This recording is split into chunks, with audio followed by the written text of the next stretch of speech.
I'm Cynthia James, and this network is about changing lives one woman at a time.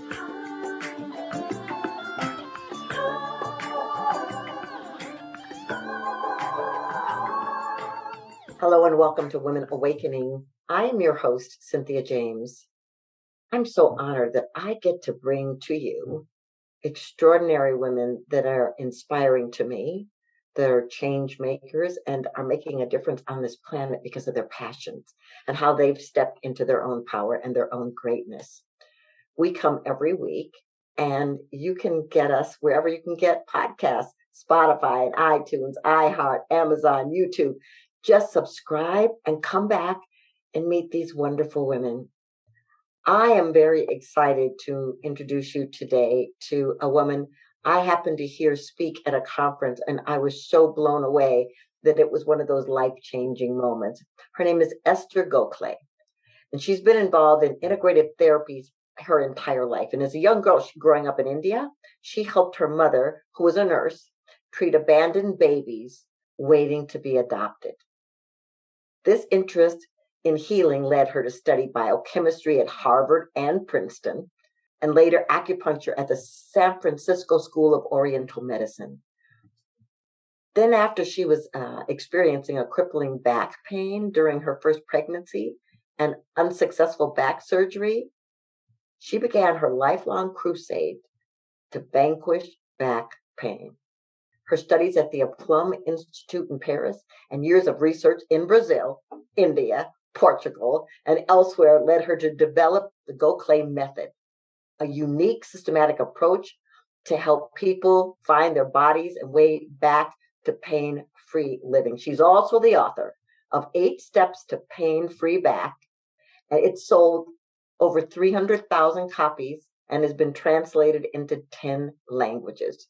And she's also hosted the nationally televised program Back Pain, the Primal Posture Solution. I'm very grateful for you to be here, Esther. Thank you so much. And I am so grateful to be here. Thank you for inviting me.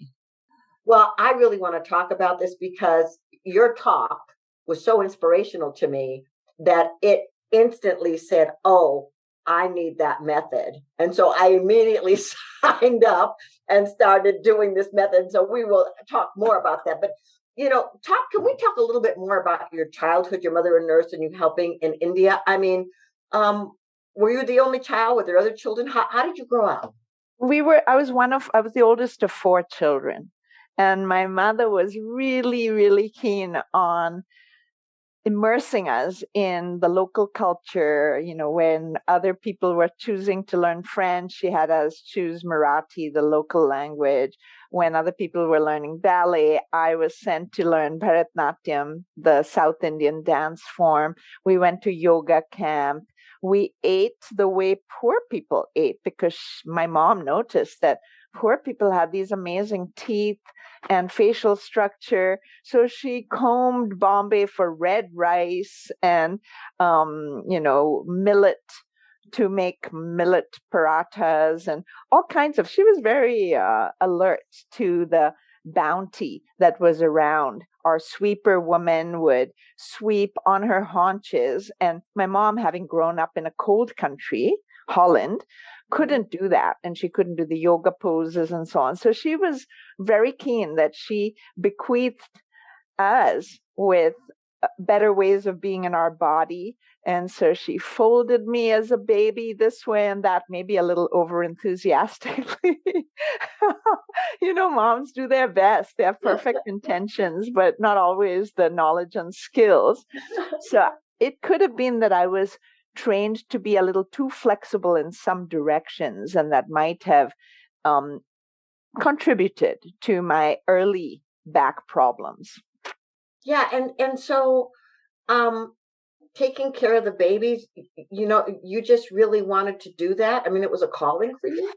Well, it was calling from my mom. She had raised four of us to a certain age. She didn't want us to be spoilt brats.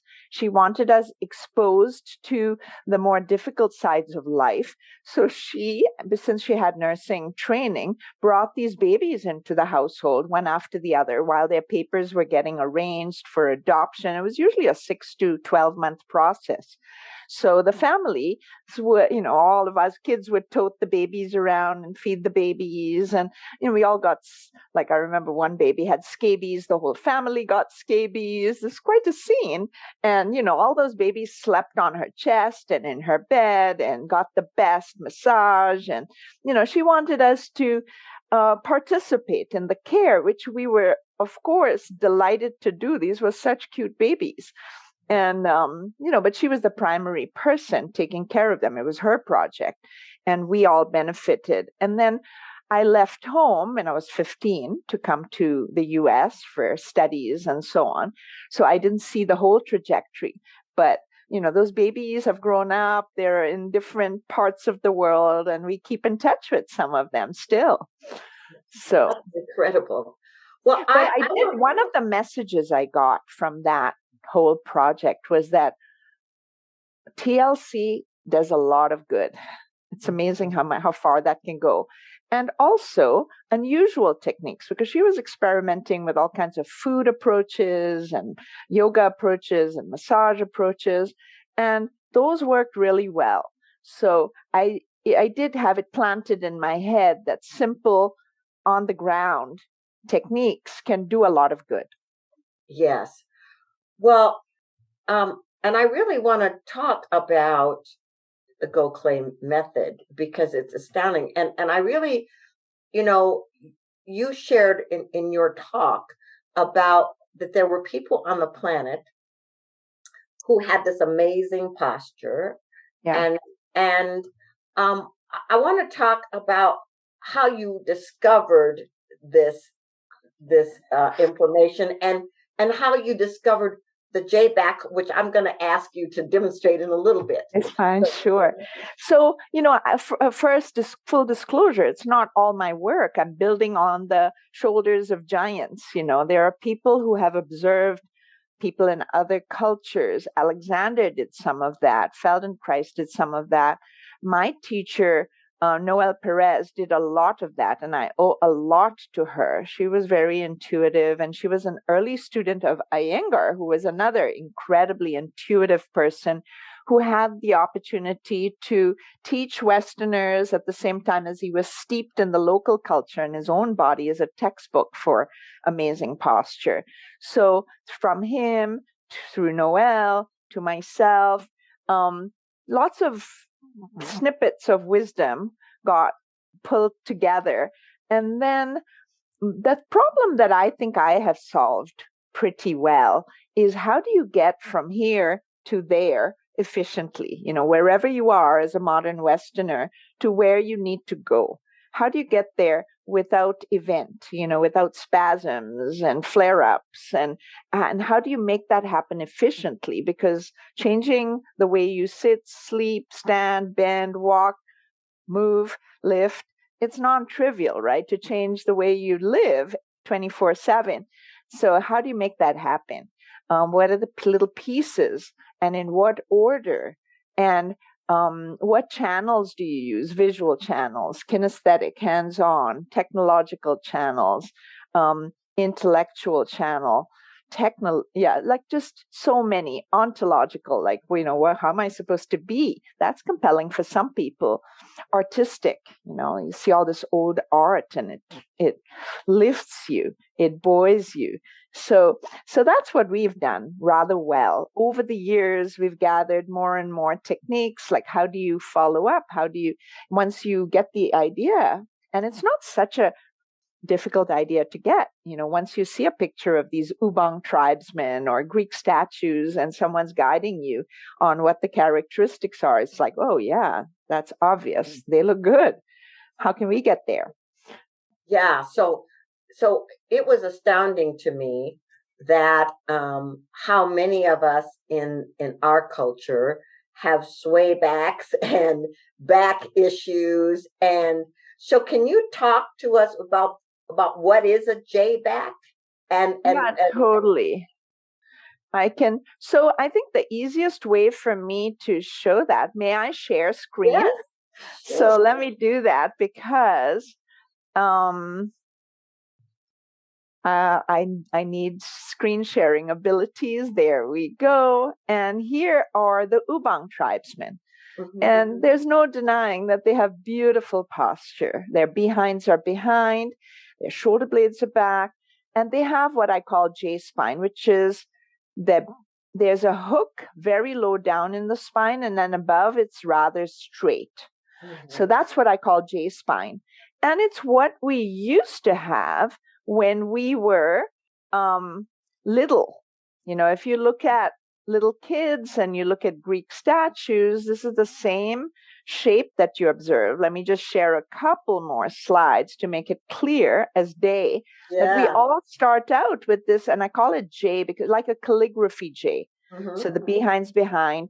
And you see this in the ancient Greek statues, that J spine. It's pretty clear that very different populations, different ethnicities, different ages converge to have this J spine. And that makes it pretty compelling that must be natural, because otherwise, why would they all have it?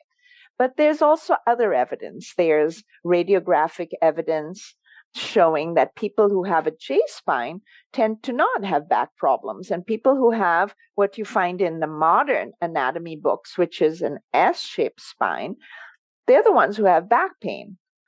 So, you know, we've gotten confused about what's average versus what's normal and ideal. And we've kind of mistaken, just because everybody has this S-shaped curve, we calling it natural and normal and ideal. And that's not correct. And, you know, it's gotten so confounded because now we're even building our ergonomic chairs to fit those S-shaped curves. I had to make a whole new chair so that people have some place comfortable to sit, you know, and I'm not into making products. I've only got like 5 products, but we had to serve people, you know, like once you teach them how to sit, now you can't send them to some Herman Miller Aeron chair that, you know, lets your legs go in the middle and does this to your back. And it's just not cool, you know. Education sometimes needs to be supported by something decent in the material world. Yeah. So I would love for you to just demonstrate how to stand with this J back, and maybe I'm gonna take my other camera, and here we go. Okay, perfect. So one of the things we talk about is bean shaping the feet. It's a resculpting of the foot, which helps the legs go a little open and allows the pelvis some room to settle. So now you can see I have my belt line angled down towards the front. And then up above, it's relatively flat. Mm-hmm. Yeah.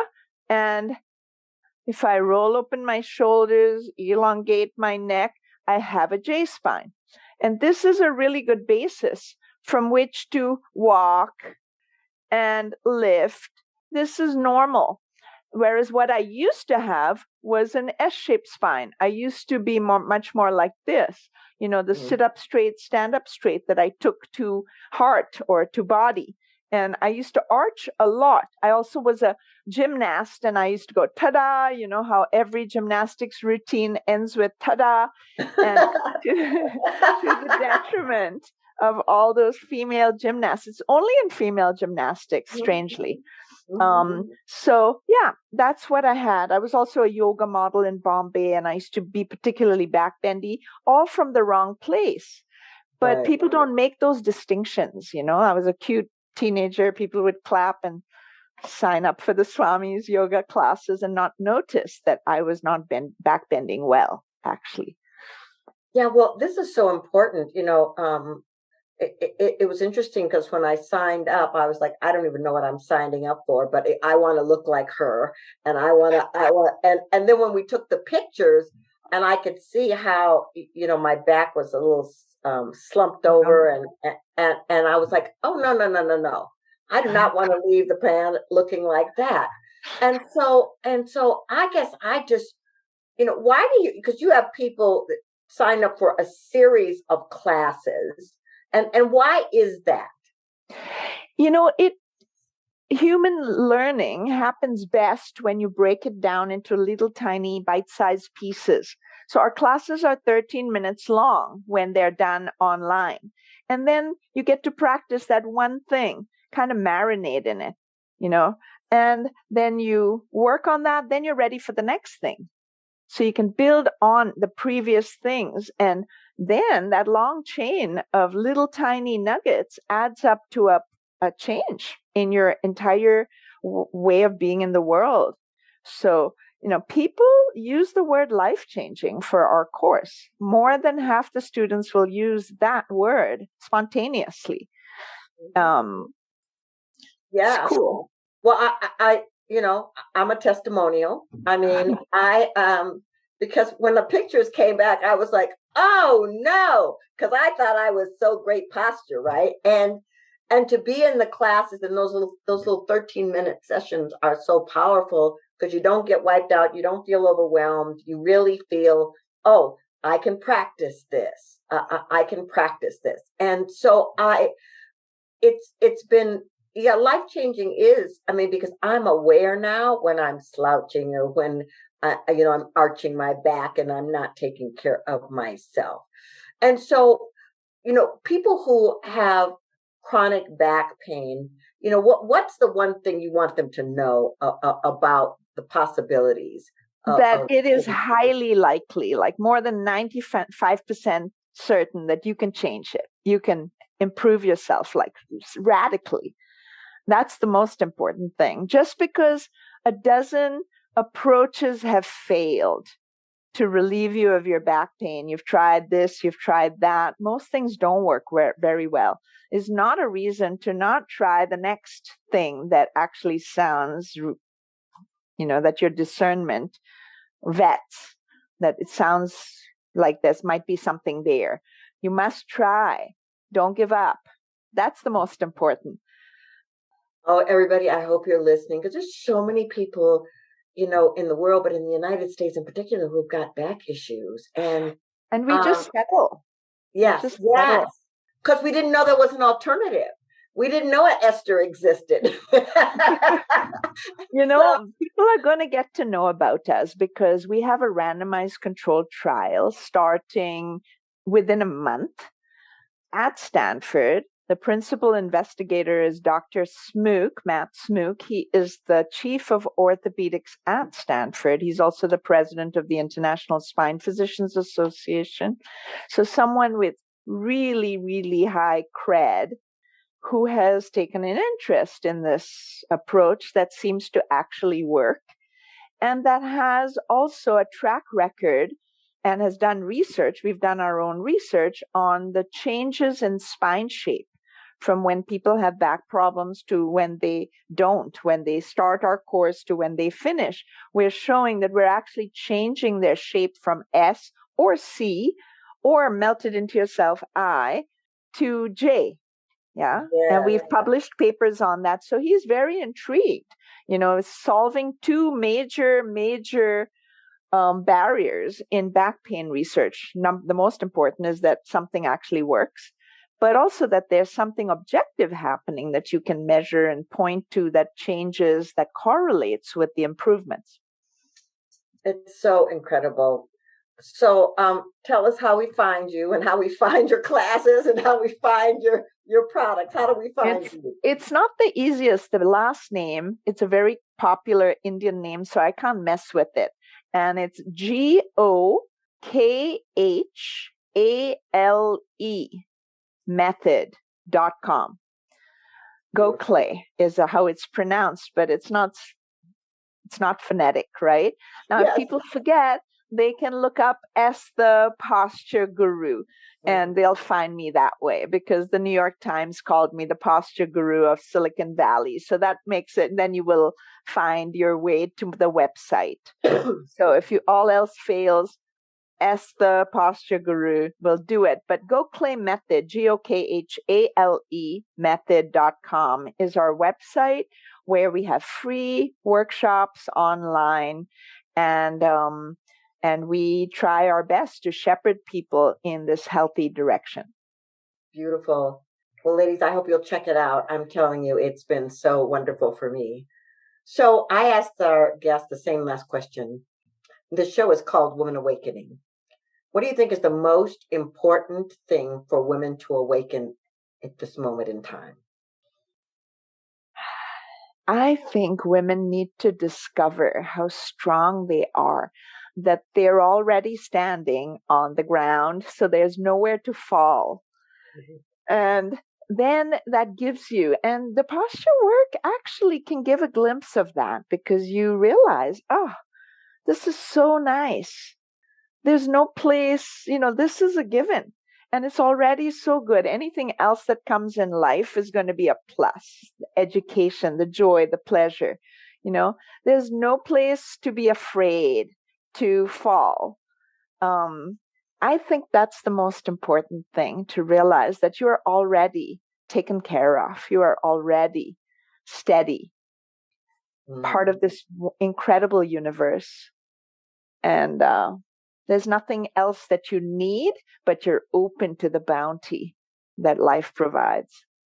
So beautiful. Esther, thank you so much for being here. I am so inspired by you and your passion, and grateful that you could come on the show. Thank you so much. So ladies, I'm going to tell you the same thing I tell you every week.